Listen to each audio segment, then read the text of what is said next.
What's up guys, John here. I'm going to go through the financial freedom pyramid and how to build wealth properly. I'll show you the fundamentals. This worked for me. People have their own fundamentals of the financial freedom pyramid.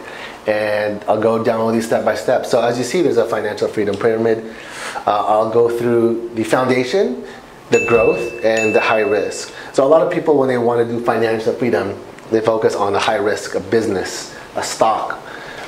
Before we go to that, I'll go through the foundation. So why the foundation? Like any house, like any pyramid, you have to start with a foundation. You don't start with a roof first, you start with the base. So baseline means, what do you need to have the fundamentals for financial freedom? Number one, people don't have this, people don't know about this, it's emergency fund. What is an emergency fund? Emergency fund is 3 to 6 months of the money that you need to survive if something were to happen. So what we call the burn rate. How much money do you spend every month that you just need? Food, clothing, gas, a little bit entertainment, that's shopping, rent, 3 to 6 months. Why 3 to 6 months? Because, for example, you lose your job or anything happens, you have buffer. You have buffer to find a new job, find an opportunity. So emergency fund is something you need and always have a backup plan. Anything above this, you don't need it in the bank because you're going to lose money from inflation. And number two is HMO. A lot of people go to work and go work for companies, they don't have proper HMO. HMO means health medical organization. So HMO, so anything type of, you get sick or dentist or any type of, inpatient. So if you go to the hospital, they have those fancy cards. They have prepaid ones. They have ones that sell for $100, $1,000, Blue Cross.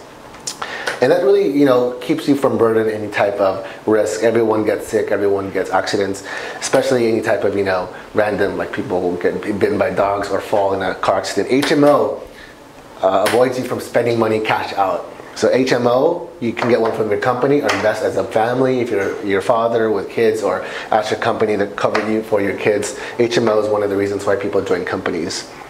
Number three, ALI, adequate life insurance.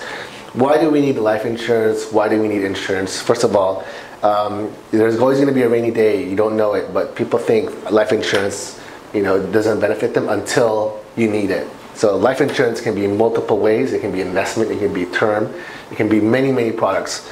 But adequate means that if you have kids, 5 kids, and your lifestyle needs to cover a certain amount, let's say I need to cover $500,000 and my life insurance only covers $18,000 for a policy. If something were to happen to me, meaning that I need to create a package, a policy that I want my kids to be good with no problem.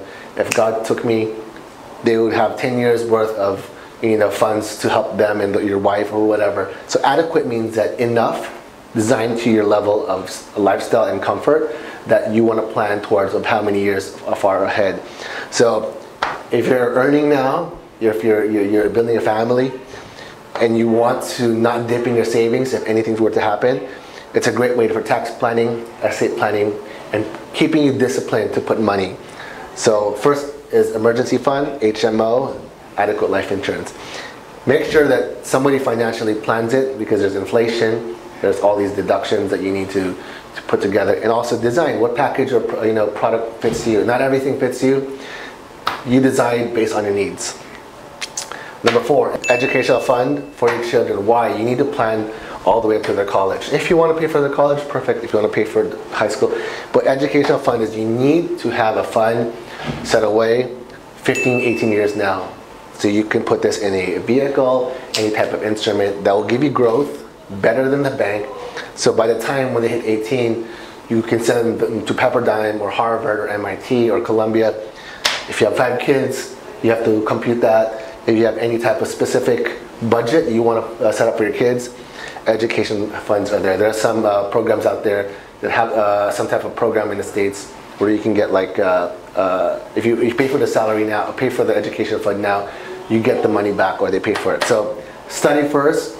There's a thing called pre-need, which I don't recommend. Put it in a vehicle that's that grows, that has amazing protection and backed heavily. Number 5, retirement fund. People don't realize that retirement is one of the things that you'll have to do. Remember, people don't get hired when they're 55 or 65. Actually, these days, at 60, people don't want to work. Do you have enough money in your retirement fund that will outlast your living lifestyle? For example, I'm 60 and I want to plan to live 100. Do I have enough money for 40 years that retirement fund, which I call living on interest? I have enough money to pluck 1% a year or 1% a month, depending on how lavish you live. You plan that as early as now. Retirement fund is something so you don't have to depend on your children and your children's children, and don't be a burden. And you don't ever want to be a burden to your children, because you know that you want to have some dignity and spend time enjoying your money with your grandkids. But always have enough. If you plan this and do not depend on SSS or those government, because sometimes like in the States, the 401k, all these things were taken by the government. Don't expect the government. You have to do your personal planning. That's why you need a financial coach, wealth management, whatever.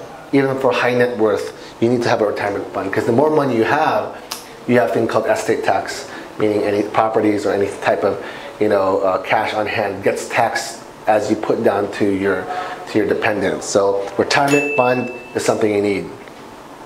Number 6, must have critical illness. Critical illness is anything that you get when you get older. Of course, the body isn't as strong, so cancer, stroke, heart attack. 2 out of 3, they say at 50 you will get, or you will. I notice a lot of people on my Facebook feed are having all these GoFundMe accounts. Be smart.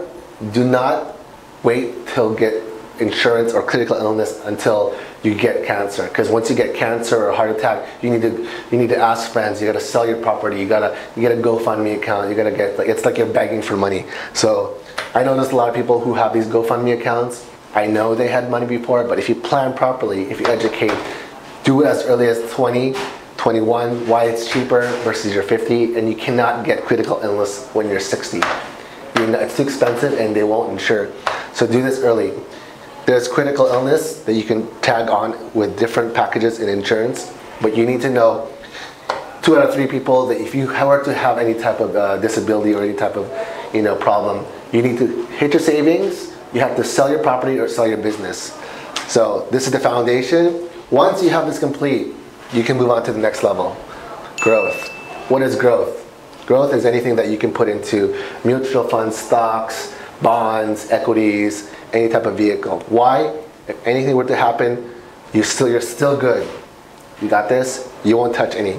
So growth is, you can do mid-risk. So this can be a mutual fund, stocks, index, some businesses that are already proven.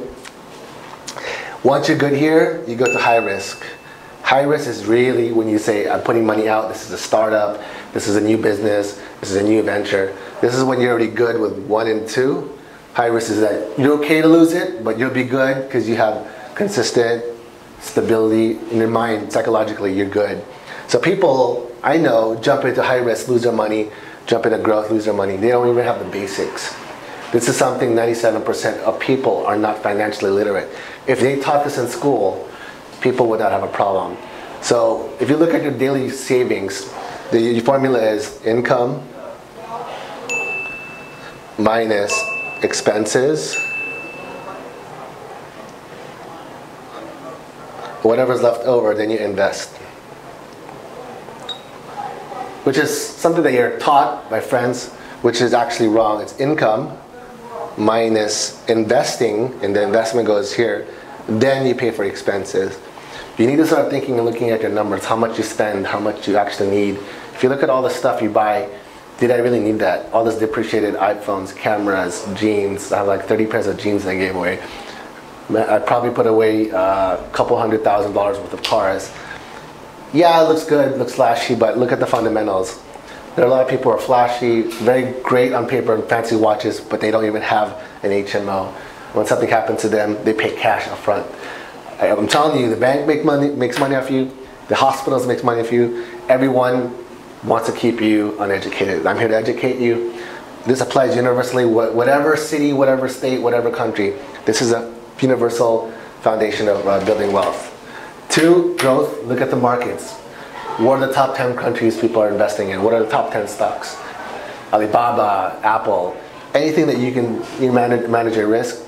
But find a broker, find a proper advisor, not an agent, advisor to support you, and they have track record, they have clients, they have the trust, then high risk. If you want to be an entrepreneur, you build your portfolio on testing, and see what works for you. So this is the financial freedom pyramid for you. Some people want to go balls out on high risk.